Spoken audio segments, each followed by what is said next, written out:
Siyata Dishmaya Masechet Chulin Daf Nun He, nous commençons au milieu de la page à la 11e ligne. On reprend ce que nous avons vu dans la Mishnah Nital Atrol. Parmi les cas où la bête reste kshera, elle n'est pas trefa, nous avons vu si Nital Atrol, la rate a été enlevée, la bête est kshera. Nous avons vu aussi dans la Mishnah Nitnu Aklayot, que si les reins ont été enlevés de la bête est aussi kshera. Donc si les reins ou la rate ont été enlevés du vivant de la bête. Amar Rav Avira Mishme de Rava, l'Agma nous rapporte que Rav Avira a dit au nom de Rava le Shanou et la Nital. Ce qui est marqué dans la Mishnah, que si la rate a été enlevée, la bête est kshera, c'est seulement si la rate a été complètement enlevée, Nital. Aval Nikav, mais si la rate a été percée, trefa, la bête est trefa. Metiv Rav Yosef Baravi. Rabbi Yosef bar Zevida. Rabbi Yosef bar Ravi pose la question, une personne c'est Rabbi Yosef bar Zevida qui pose la question suivante, c'est marqué Choter me'ubar shebeme'aea mutar be'achila. Nous verrons Bezrat Hashem le din de Ben Pakoua, c'est-à-dire lorsqu'il y a un petit dans le ventre de sa mère et qu'on fait la shrita de la mère, automatiquement le petit, c'est comme si on avait fait la shrita pour lui, même s'il est né vivant. On n'a pas besoin de lui faire la shrita. Si on a coupé un morceau du oubar du petit qui se trouve dans les entrailles de la mère, donc avant de l'égorger, on a coupé un morceau, on a rentré la main dans la bête, on a coupé un morceau du petit qui se trouvait dans la bête, ce morceau n'est pas sorti, bien mutar be'achila, on pourra consommer ce membre une fois qu'on aura fait la shrita de la mère. On a coupé un pied de la bête, on l'a laissé à l'intérieur, on fait la shrita de la mère, le petit est donc kasher et même le pied de ce petit, on pourra aussi le consommer. On apprend un passou comme nous le verrons plus loin. Minatrol, si on a coupé minatrol, c'est-à-dire la rate ou minaklayot, ou les klayot, les reins de la bête, Asur be'achila. Là, on ne pourra pas manger la rate ou les reins de cette bête, même si ensuite on a fait la shrita. Pourquoi? Puisqu'il y a une interdiction de Ever Minachai. Donc il ne s'agit pas là du petit, mais il s'agit de la bête elle-même. On a fait une incision, on a rentré la main, on a coupé la rate ou les reins. On ne pourra pas ensuite, lorsqu'on égorge la bête, manger la rate ou le rein. La Gemara poursuit, mais je peux déduire Habe Magoufa Sharia. Lorsque j'ai coupé la rate ou les reins de la bête et que je les ai laissés à l'intérieur de la bête, c'est marqué qu'on ne peut pas manger par la shrita de cette bête ni la rate ni les reins. Mais cela veut dire que la bête elle-même, on peut la manger. Donc la bête n'est pas devenue tréfa lorsqu'on a coupé la rate ou les reins. La Gemara veut donc poser une question, comme nous explique Rashi, que lorsqu'on coupe, on ne peut pas couper sans faire de trou. Ce n'est pas comme Nital, si on l'a complètement enlevé. Lorsqu'on coupe, c'est comme si on a fait un trou, et pourtant on voit que la bête est kshera. Alors la Gemara va répondre non, ce n'est pas une question. Si on a coupé, s'il y a un trou, la bête, lorsqu'il y a un trou, est trefa. Mais en vérité, Wadin dafilu be'emana me'asira. Il est vrai que lorsqu'on a coupé la rate ou les reins de la bête, lorsqu'on a coupé la rate, prenons juste le cas de la rate du troll, la bête elle aussi est interdite, elle est devenue trefa. Seulement, aïd et detana recha mutar ba'achila, puisque dans la recha, lorsqu'on a coupé une partie du oubar du petit de la bête, c'est marqué qu'on peut consommer mutar ba'achila. Alors, tanana mesefa sur ba'achila, c'est marqué aussi le din Asur ba'achila, on ne pourra pas manger le troll, puisqu'on a parlé juste du morceau qu'on a coupé, mais c'est vrai que la bête aussi, on ne pourra pas la manger. Seulement, ça n'a pas été précisé. Donc, d'après cette réponse de la Gemara, effectivement, lorsqu'il y a un trou, ou lorsqu'on a coupé une partie de la rate, la bête est très fin. Et donc ce qui est marqué dans cette minatrol, minaklayot asur be'achila, c'est pas seulement le troll, la rate qu'on a coupé qui est asur be'achila, mais c'est toute la bête. Viba etema, mais la Gemara nous dit, je peux te donner une autre réponse. Nikav lechut venertach lechut. Dans la question, on avait comparé le trou et nertach lorsqu'on avait coupé. Mais il ne faut pas comparer. Nikav lechut venertach lechut. Si on a fait un trou, la bête est très fin. Mais si on a coupé, la bête n'est pas très fin. Il y a une différence si on a coupé ou si on a percé. Donc d'après la première réponse, il n'y a pas de différence. Mais comme on voulait nous enseigner un din sur le morceau du houbar, qu'il n'y a pas de din de Hever Minachai, puisque par la shrita de la mère, il y a une shrita pour le petit aussi. Donc on avait parlé du morceau qu'on a coupé. C'est pour cela que dans la sefa de la rate, on a aussi parlé du morceau. Mais c'est vrai que même la mère, même la bête, pendant toute la bête, dans la troll, il n'y a pas de petit, toute la bête est interdite. Seulement, on nous a parlé juste du morceau qu'on avait coupé. Ça, c'est la première réponse. Deuxième réponse, que non, effectivement, ce n'est que le morceau qui est interdit, mais la bête elle-même est permise. Elle n'est pas très fin. On continue Nitlo à Klayot. Nous avons vu dans la Mishnah que si les reins ont été enlevés, la bête est kshera. Amar Rachish bar papa, Mishmed Rav Rachish bar papa, dit au nom de Rav Lakta Bekulia Achat Trefa. Si la bête a été frappée par Koulia, c'est-à-dire un seul des reins, elle est très fin. À plus forte raison si c'est les deux. Que signifie l'acta? Rashi explique, s'il y a une infection et le rein est plein de pus, la bête est très fin. Amre b'ma'arava, mais en Eretz Israël on a précisé, attention, ve'u de mata'e l'ekuta le makom charitz, à condition que arrive cette lekuta, c'est-à-dire cette infection, a atteint le makom charitz. Rashi nous explique, makom charitz, c'est-à-dire un endroit dans le rein où il y a comme une fente, au milieu du rein, où vont se rejoindre les vaisseaux sanguins et le canal urinaire. Vecha makom charitz, c'est où se trouve cet endroit de charitz. L'agma répond, le chivara de tuté matné, c'est-à-dire la partie blanche qui se trouve en dessous les hanches. C'est donc au milieu, nous explique Rashi, du rein, où il y a à cet endroit-là tous les vaisseaux qui se retrouvent. Si l'infection est arrivée jusque là-bas, la bête est très fin. Amar Rabbi Nechonia raconte, Shailtinu le kulhut rofae de Ma'arava, j'ai posé la question à tous les chachamim qui tranchaient sur les she'elot de Trefot d'Eretz Israël, ve'amrouli, ils m'ont dit, il chetak rachish bar papa, ve'let chetak rav avira. La halakha est comme rachish bar papa, lorsque le rein est infecté, mais la halakha n'est pas comme rav avira, lorsque le troll, la rate, est percée.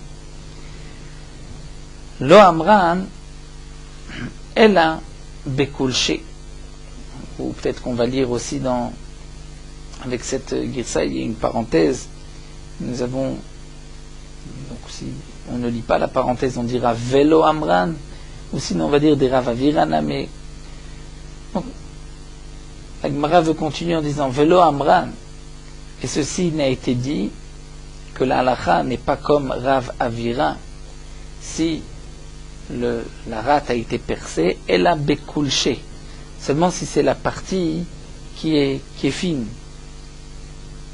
Aval besumche, c'est-à-dire la partie qui est épaisse, s'il y a un trou là-bas, très fin. C'est-à-dire si c'est au niveau de la rate, la partie épaisse, grosse de la rate, là, effectivement, elle est très facile, il y a un trou. Et s'il reste dans l'épaisseur de la paroi, que l'aiguille n'est pas sortie, il reste encore comme l'épaisseur d'une pièce en or, kshera, c'est suffisant ça pour protéger le trou.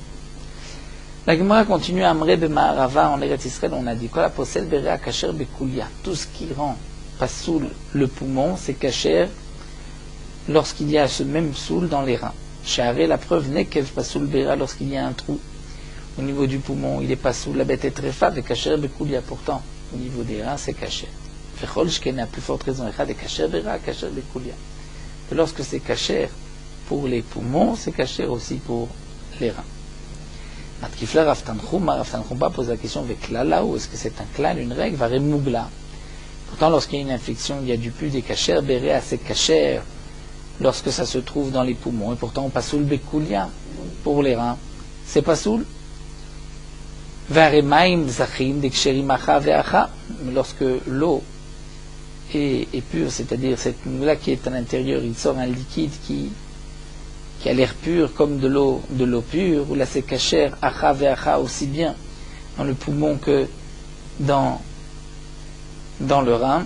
Rachid dit, je ne comprends pas quelle est la question de la Gemara. Tosfot explique la question, que de l'eau qui arrive d'une infection, c'est cachère, même dans les reins, et on ne dit pas qu'on va apprendre, lorsqu'il y a de l'eau, à cause d'une infection, que ça devrait être taref comme s'il y avait du pu d'une infection. Donc on voit qu'on ne compare pas les tréphot. Ça c'est la question de la Gemara.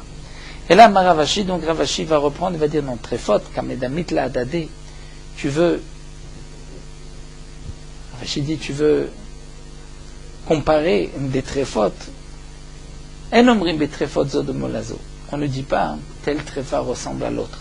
Et donc si ici c'est un ref, là-bas aussi ça doit être tréfa charé, chotra mikanumeta. On voit que lorsque on coupe la bête à un endroit, elle meurt, et pourtant, chotra mikan vechaita. Si on coupe même un endroit plus haut, la bête ne va pas mourir. Donc on voit qu'on ne peut pas faire de comparaison. Donc Rashi nous explique, en vérité ne dit pas à plus forte raison que lorsque c'est kasher berea, c'est kasher bekoulia, puisque même si lorsqu'il y a un trou, c'est pas soul berea dans les poumons et c'est kasher dans les reins, mais il y a des choses où c'est kasher dans le poumon et c'est pas soul dans les reins. On ne peut pas comparer tel membre avec un autre membre. Ou ma'im zachin ksherim. Est-ce que nous avons vu que s'il y a de l'eau, dans une infection, il y a de l'eau qui sort de l'eau claire, que c'est kasher, l'eau amran, elle a des tzilés. Seulement si cette eau a l'air pure, c'est-à-dire elle a l'air claire et transparente, elle la chirée, si elle est trouble, tréfa, la bête est tréfa. Et même si l'eau a l'air claire, namelo amran, elle a de la sariach, seulement si elle n'a pas de mauvaise odeur. Aval sariach, si une mauvaise odeur, tréfa, la bête est tréfa.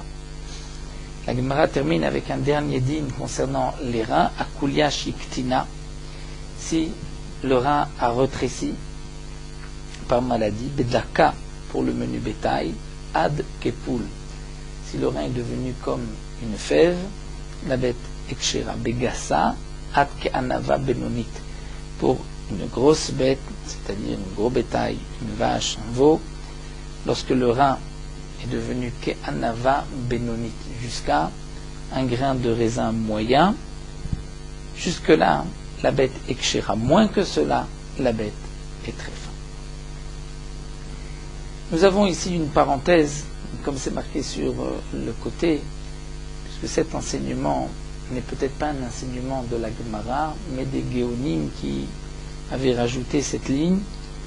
Et par la suite, dans les imprimeries, ils ont rajouté cet enseignement des Géonim comme si c'était un enseignement de la Gemara. Mais nous allons quand même l'étudier, le voir. Nital Lechia Tarton, nous avons vu dans la Mishnah que si la mâchoire du bas a été enlevée, la bête ekshera, Rabizira, le chanoué, la shichola, lechiot, alidé leita, vamra, Rabizira, seulement si la bête peut malgré tout vivre. Lorsqu'on va, leita, c'est-à-dire on va la faire manger, on va la gaver sans qu'elle ait besoin de mâcher, on rentre directement dans la gorge. Mais si elle ne peut pas vivre, parce qu'elle n'a pas de mâchoire inférieure, alors là c'est sûr que la bête est très forte. Si on ne peut pas lui donner à manger de cette manière. Nitla Aem Shela, nous avons vu aussi dans la Mishnah que Nitla Aem Shela, si la matrice de la bête a été enlevée, l'Ekshera, Tana, nous avons une braïta qui dit Hi Aem Itarpachat Ishafluchit. Parfois dans la Mishnah on retrouve ce terme de Tarpachat, de Shalfuchit, mais c'est la même chose, il s'agit de la matrice. Becharuta Bidei Shamaim Kshera, nous avons vu dans la Mishnah aussi que si la bête a eu peur et que les poumons ont durci, si c'est une peur Bidei Shamaim, d'un éclair, d'un orage, la bête est Kshera. Tanu Rabbanan, l'Agma nous rapporte une braïta. Ezoi Charuta. Que signifie une bête Charuta? Donc Charuta nous avons vu comme une branche de palmier, une branche dure. Kol Shetsamka Reachela. C'est lorsque Tzamka Reachela, c'est-à-dire que le poumon s'est rétréci, a durci. Bidé Shamaim Kshera, Bidé Adam Trefa. Si c'est par une peur, chose de naturel du ciel, elle est Kshera. Si c'est Bidé Adam, un homme qui lui a fait peur, elle est Trefa. Rabbi Shimon ben Lazar Omer a Bidé Kol Aberiot. Shimon ben Lazar ajoute et dit même si c'est par n'importe quelle créature, des Kol Aberiot, c'est-à-dire même si c'est le cri d'un lion.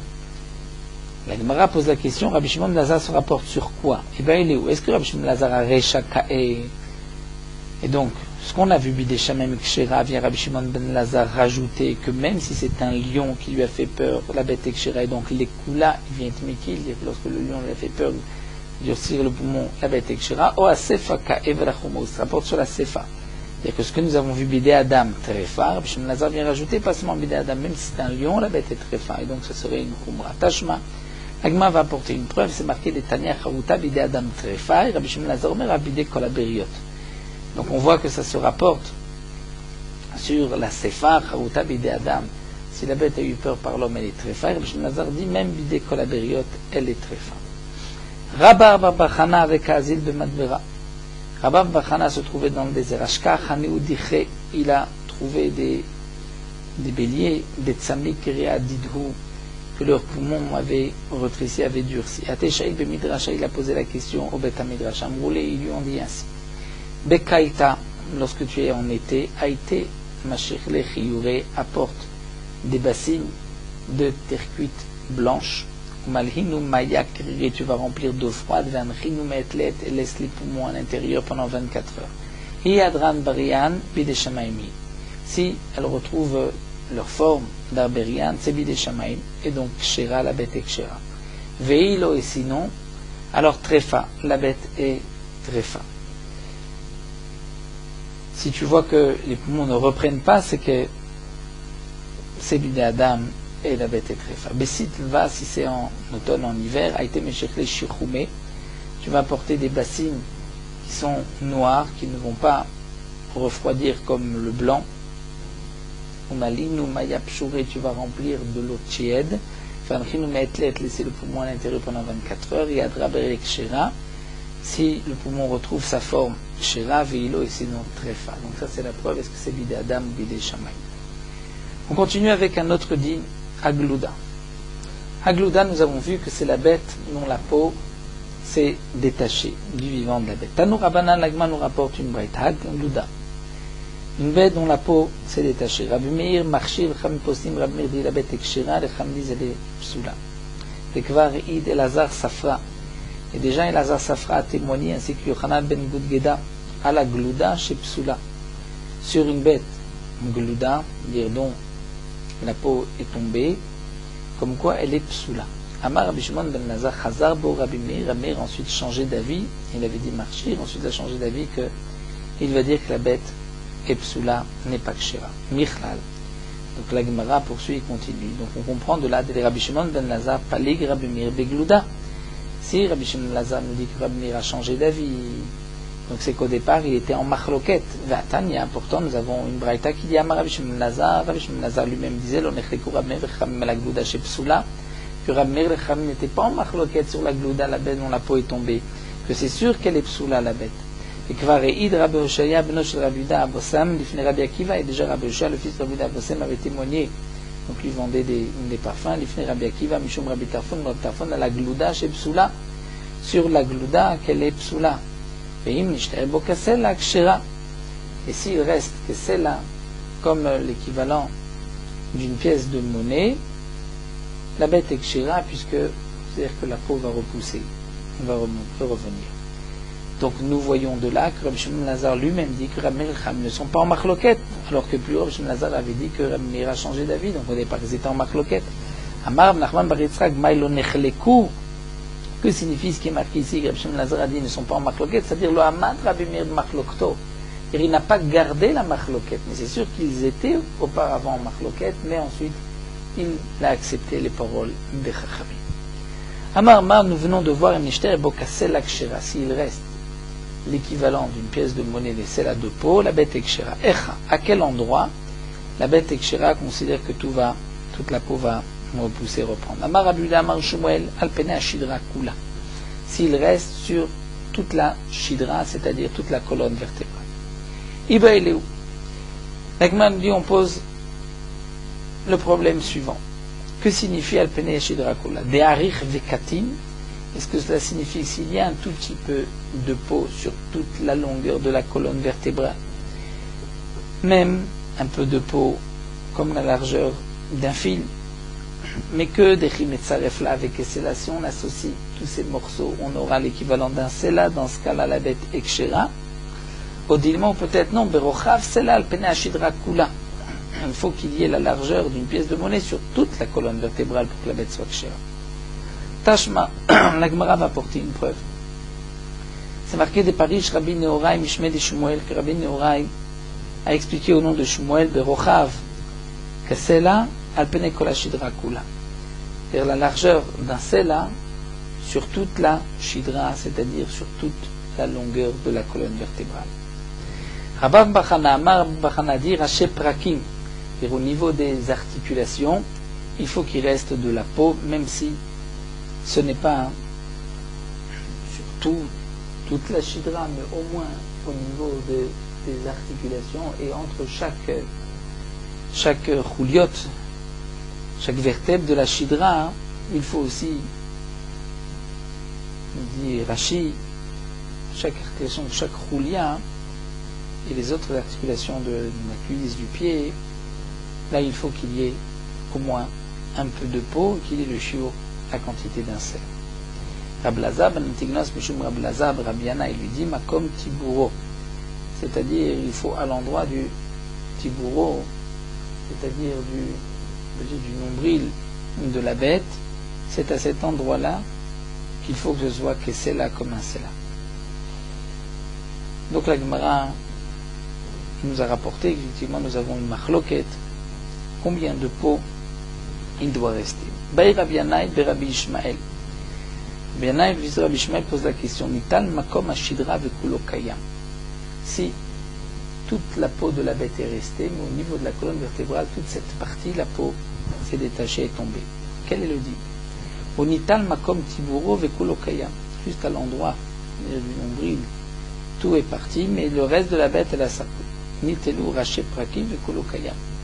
Ou bien, Haché prakim, au niveau des articulations, il n'y a plus de peau, mais tout le reste, il y a de la peau. Quel sera le din tekou? La Gemara dit ça, on attend. Il dit au Navi, Tishbi, Teret, Kushot. Amarav, la Gemara poursuit avec un enseignement de Rav. Kol haor kulo matzil begluda. Kol haor kulo, c'est-à-dire, nous explique Rachid, là où il reste de la peau, comme l'équivalent d'une pièce de monnaie d'un sela, c'est matzil, c'est-à-dire ça sauve, et donc la bête est kshira, puisque la peau va reprendre de cet endroit. Chutz, à l'exception, mais or bet aprasot. Or bet aprasot, c'est-à-dire la fin du pied, au niveau des sabots, de la dernière partie du pied de la bête, de la kouva, à cet endroit-là, même s'il reste de la peau, il n'y a plus de, ce n'est pas malé ou pas. Donc là, kouva, n'oublions pas que la bête a comme 3 parties dans son pied. Vous savez qu'on a 2 parties, mais si on considère la main comme une 3e partie, ou la pointe au niveau du talon comme une 3e partie, mais de la bête, on voit bien qu'il y a 3 parties. Donc Minar Kouva, la dernière partie, Minar Kouva ou le Mata, même s'il y a de la peau, ce n'est pas suffisant. Rabbi Yochanan Amar afilu or bet aprasot, même s'il reste au niveau des sabots de la peau, c'est suffisant, c'est matzil sur toute namé matzil sur toute la bête, même si sur le reste de la bête il n'y a pas de peau. Rashi explique pourquoi on ferait une différence bête à prasot, puisque cette peau à cet endroit-là est plus tendre, donc peut-être qu'elle n'a pas la force, la bête, de cet endroit-là ensuite que la peau reprenne sur toute la bête. Boy mine Ravassim, Rabbi Yochanan, Ravassi pose la question Rabbi Yochanan. Or bet aprasot maou shiatzil begluda. Or bet aprasot, c'est-à-dire la peau donc qui se trouve au niveau du sabot, est-ce qu'il est matzil begluda ou pas? S'il reste de la peau à cet endroit-là, comme l'équivalent d'un issa, mais ailleurs il n'y en a plus, est-ce que c'est matzil la bête ekshira? Amarle, il lui a dit matzil, oui c'est matzil. Amarle, il lui a dit la matanu Rabbeinu, tu nous as appris Elo Shurotem Kipsaran. Voici, par rapport au dinim de Tum'a. Voici les bêtes dont la peau est comme la chair, et c'est marqué Or bet aprasot. Que Or bet aprasot, et au niveau sabot de la bête, à cet endroit-là, or bet aprasot, la peau est comme de la chair. Donc si c'est comme de la chair, ça n'a pas le digne de la peau pour considérer que la bête soit kshera. Amarle, il lui a dit al takniten, ne viens pas me poser de questions de cette Mishnah, shebeleshem yachid anishoneota, parce que cette Mishnah, c'est la vie d'un seul. Chacham, c'est Rabbi Shimon, mais Tanakama et les Chachamim ne sont pas d'accord. Et Tanya, nous avons une braïta shochet et ta'ola. Si un homme a égorgé un korban ola, l'actir kazait me'or shel tachat ha'aliyah. Nous avons déjà vu dans ma Masechet Zvachim, lorsqu'on égorge un korban ola, si on a une pensée de chutz lizmano, chutz limkomo, on remplace sous la bête, chutz lizmano, c'est-à-dire on pense au moment de la shrita, manger la bête après le temps limite de consommation, ou brûler les mourim après le temps limite, brûler les morceaux. Après le temps qui était limité par la Torah, la bête est pigoule, si on en consomme, il y a un chiyuv karet. Si c'est chutz limkomo, c'est-à-dire on a pensé brûler en dehors de l'endroit ou manger en dehors de l'endroit. Donc ici, pour un korban ola qu'on ne mange pas, il faudra dire on a pensé brûler les morim après le temps où chutzim komo ou en dehors de l'endroit prévu par la Torah. Donc chutzim komo pasoul ven bo karet, et chutzizmano c'est pigoul et il y a même un karet. Eliezer ben Yehuda ish ivlim amar mishum Rabbi Yaakov, et de même chen Rabbi Shimon ben Yehuda ish ikum omem mishum Rabbi Shimon, que echad or bet aprasot vechad or arosh shel egel arach, aussi bien la peau du pied de la bête, ou la peau de or arosh, de la peau de la tête d'un veau qui est tendre, vechad or shetachat ha'aliyah, ou la peau qui se trouve en dessous de la queue, vechol shemanu chachamim gabe tum'a, et tout ce que les chachamim ont dit à propos de la tum'a elu shirotem saram, voici les peaux qui ont le même statut que de la viande. Les avis or betaboshet, on va inclure même le or ou la peau betaboshet, c'est-à-dire de la partie de la femelle, or betaboshet. À cet endroit-là, la peau est tendre et considérée comme de la viande. C'est-à-dire que ceci est considéré comme si c'était de la viande qu'on devait brûler. Donc même au niveau de